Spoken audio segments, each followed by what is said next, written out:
السلام علیکم میرے پیارے بچوں، امید ہے آپ سب خیریت سے ہوں گے۔ میں آپ کا اردو ٹیچر سر اقبال ہوں۔ میں آپ کو اردو کے لیکچر ویڈیو کے ذریعے دوں گا۔ چونکہ کووڈ-19 چل رہا ہے، تعلیمی ادارے سارے بند ہیں، تو یہ آسان سا طریقہ ہے، آسان سا راستہ ہے کہ ہم آپ کو تعلیم سے آراستہ کریں۔ تو آج میں نے جماعت ہشتم سینئر 8 کا اردو کا لیکچر تیار کیا ہے، جس کا عنوان ہے اخلاق نبوی صلی اللہ علیہ وسلم۔ تو اخلاق نبوی صلی اللہ علیہ وسلم کے لکھنے والے کون ہیں؟ لکھنے والے کو مصنف کہا جاتا ہے۔ اس مصنف کا نام ہے مولانا شبلی نعمانی رحمہ اللہ تعالی۔ گورنمنٹ اردو سلیبس کا اصول یہ ہے، وہ کوئی بھی ٹاپک لکھنے سے پہلے وہ اس کے مصنف کا تعارف ضرور کرواتے ہیں۔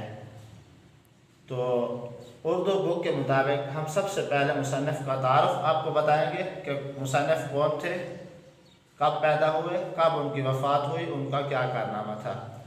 اخلاق نبی صلی اللہ علیہ وسلم کے لکھنے والے مولانا شبلی نعمانی رحمہ اللہ ہیں۔ ان کی ولادت 1857 کو ہندوستان کے ضلع اعظم گڑھ میں قصبہ مندول میں وہ پیدا ہوئے تھے۔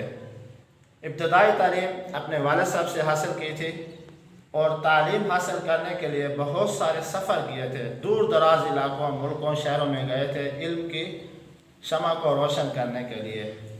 تو انہوں نے بہت ساری کتابیں بھی تصنیف کی اور ان کتابوں کے ساتھ ساتھ قرآن مجید کی تفسیر بھی لکھی اور بہت ساری اسلامی کتابیں بھی مولانا شبلی نعمانی نے لکھی، اور ایک بہت ہی نایاب کتاب جس کو سیرت النبی صلی اللہ علیہ وسلم کے نام سے موسوم کیا جاتا ہے، وہ بھی مولانا شبلی نعمانی رحمہ اللہ نے اپنے استاد سید سلمان ندوی سے، جو ان سے کچھ جلدیں رہ گئی تھی، اپنے استاد کی اس سیرت النبی صلی اللہ علیہ وسلم کو جو ان کے استاد سید سلمان ندوی نے وفات سے پہلے لکھی تھی، ان کی تکمیل بھی مولانا شبلی نعمانی رحمہ اللہ نے کی۔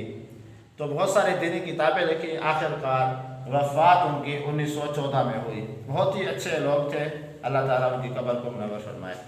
اب ہمارے سبق کا نام ہے اخلاق نبوی صلی اللہ علیہ وسلم۔ اخلاق نبوی کا مطلب ہے حضور پاک علیہ السلام کے اخلاق۔ حضرت امی عائشہ صدیقہ رضی اللہ تعالیٰ عنہ سے پوچھا گیا تھا کہ حضور علیہ السلام کے اخلاق کیا ہیں، تو انہوں نے فرمایا تھا کہ کیا آپ نے قرآن نہیں پڑھا؟ سارے کا سارا قرآن حضور نبی کریم صلی اللہ علیہ وسلم کے اخلاق ہیں۔ تو ان اخلاق میں حضور پاک علیہ السلام کی حیات طیبہ کے بارے میں لکھا گیا ہے کہ پیغمبر صلی اللہ علیہ وسلم کے معاشرتی زندگی کیسی تھی، اپنے گھر والوں کے ساتھ کیسے اخلاق تھے، محلے والوں کے ساتھ کیسے رہائش تھی، اپنے پڑوسیوں کو کیسے خیال رکھتے تھے، والدین کے ساتھ کیسے سلوک رکھتے تھے، ان کا مداومت عمل کیسا تھا، حسن خلق کیسا تھا، ایثار کیسا تھا، ان کی تواضع کیسی تھی، بچوں پر شفقت کیسے فرماتے تھے، اور اپنے رشتہ داروں اور صحابہ کرام کے ساتھ لطف طبع یعنی کہ مزاح کیسے فرمایا کرتے تھے، ہنسی اور خوشی کی باتیں کیسے کرتے تھے، اور اولاد سے کیسی محبت تھی، یہ سارے کے سارا اس ٹاپک میں آ جاتا ہے۔ اب ہم سب سے پہلے اخلاق نبی میں مداومت عمل کو پڑھیں گے۔ یہ حضور نبی کریم صلی اللہ علیہ وسلم کی بہت ہی اچھی عادت مبارکہ تھی کہ آپ صلی اللہ علیہ وسلم جو بھی کام کرتے تھے وہ اس کو ہمیشہ ہی کرتے رہتے تھے۔ یہ نہیں کہ ایک دن اس کو کام کیا اور پھر چھوڑ دیا، پھر کام کیا پھر چھوڑ دیا، نہیں۔ حضور پاک علیہ السلام کا فرمان مبارک ہے کہ کوئی بھی نیک عمل اس کو چھوڑو نہیں، بلکہ اس پر ہمیشگی اختیار کرو، اس پر مداومت کرو۔ خیر ہے تھوڑا تھوڑا کرو لیکن اس عمل کو کبھی نہ چھوڑو۔ اور اس عمل سے مراد سنت ہے، جو حضور نبی کریم صلی اللہ علیہ وسلم نے جو بھی افعال کیے ہیں وہ مسنون کہلاتے ہیں، اس کو سنت کا درجہ مل جاتا ہے۔ اب دوسرے نمبر پر حسن خلق آ جاتا ہے، حسن خلق یعنی کہ اچھے اخلاق۔ حضور پاک علیہ السلام اپنے معاشرے کے اندر صحابہ کرام کے ساتھ کیسے رہتے تھے؟ پیغمبر علیہ السلام کی محفل کے اندر کوئی بھی غریب آ جاتا، امیر آ جاتا، کوئی بھی بندہ آ جاتا، اگر محفل میں بیٹھنے کی جگہ نہ ہوتی، حضور پاک علیہ السلام ان کے لیے اپنی ردائے مبارک یعنی چادر مبارک بچھا دیتے تھے، ان کو بیٹھنے کی جگہ دے دیتے۔ اگر مجلس کے اندر کسی کی بات ناگوار گزرتی، حضور علیہ السلام اس کے منہ پر کچھ بھی نہیں کہتے تھے، بلکہ صیغہ تعمیم لفظ مولانا شبلی نعمانی نے لکھا ہے، اسی یعنی اشاروں سے سمجھا دیتے تھے کہ یوں کرنا ہے اور یوں نہیں کرنا۔ اور تیسرے نمبر پر ہے ایثار۔ ایثار کا مطلب ہے قربانی۔ اب ایثار اور سخاوت میں فرق ہے۔ سخاوت اسے کہتے ہیں کہ وہ مال جو آپ کے پاس بھی ہو آپ دوسرے لوگوں پر بھی خرچ کریں، اس کو سخاوت کہتے ہیں۔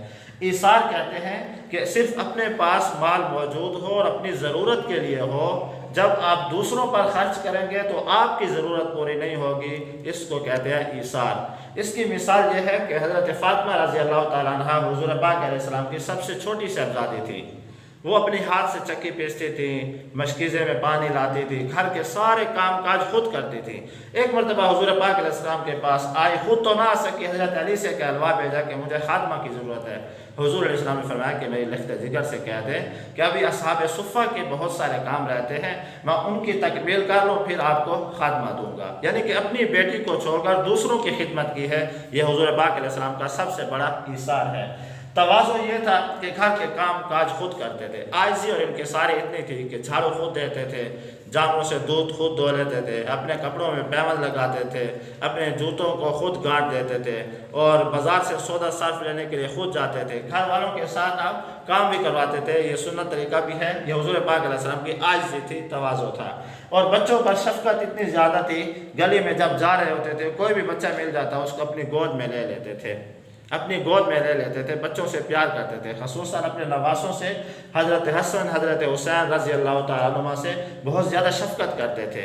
تو ابو عمیر ایک بچہ تھا، اس نے ایک معمولہ، ایک چھوٹا سا پرندہ ہوتا ہے، وہ انہوں نے پال رکھا تھا، تو ایک دن وہ مر گیا تھا، تو ان کے ساتھ شفقت کے ساتھ مزاح کے ساتھ فرمایا کرتے تھے کہ اے عمیر آپ کے اس پرندے کا کیا ہوا، یعنی کہ بچے کی دل لگی کے لیے ان کے ساتھ باتیں کرتے تھے۔